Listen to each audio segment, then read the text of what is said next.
So I have the following Fourier series representation of the function f of x is equal to the absolute value of x between 0 and 2 pi, and that is a 2 pi periodic function.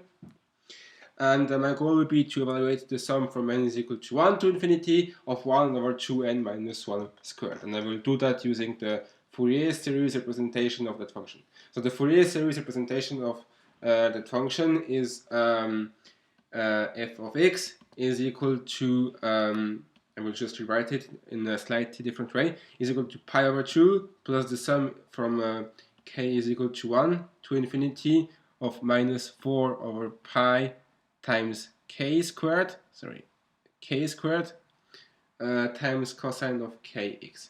So our a sub k are equal to minus 4 over pi times k squared. Those are the coefficients in front of the cosine of kx.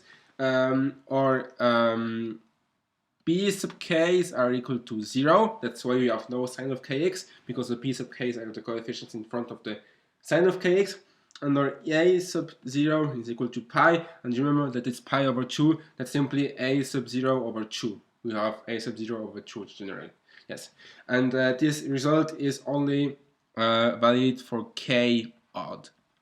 So if k is even, we get 0, if I remember. You can try to evaluate the Fourier coefficients of that function, and you should get the same thing. So only valid for k odd. For k even, you get 0. Yes, and so now I will use this Fourier series representation of my function to evaluate this sum. Okay. So the first thing I will do is let k be equal to 2m minus 1. That's what I did here. K is equal to 2m minus 1. And so I get pi over 2 plus the sum from m is equal to 1 to infinity of minus 4 over pi times 2m minus 1 squared. Okay, times cosine of 2m minus 1x. Yes.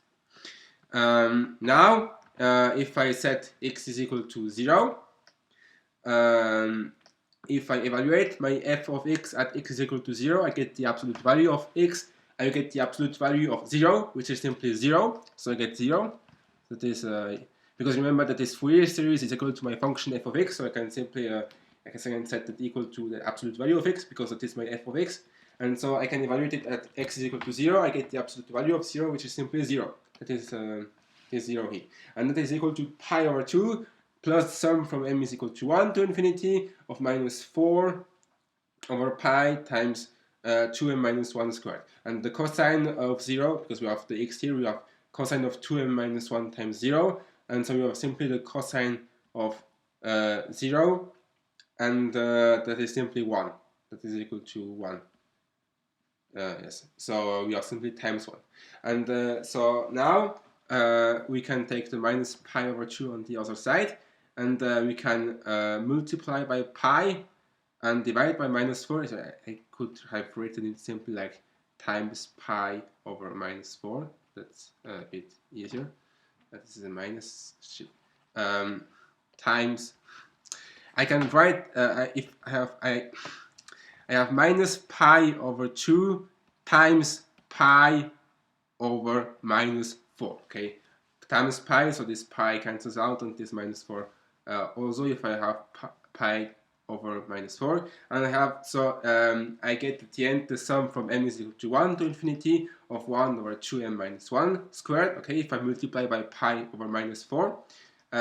So this sum here is my sum here, and on the other side I said I have minus pi over 2 times pi over minus 4, and that is simply equal to pi squared over 8, which is the value of this pi squared over 8. Okay, so here I have m as a variable, but here I have n. It's just a dummy variable. You can use whatever variable you want. It's just a dummy variable. Yes, and so that's the result of this sum. That's the value of this sum.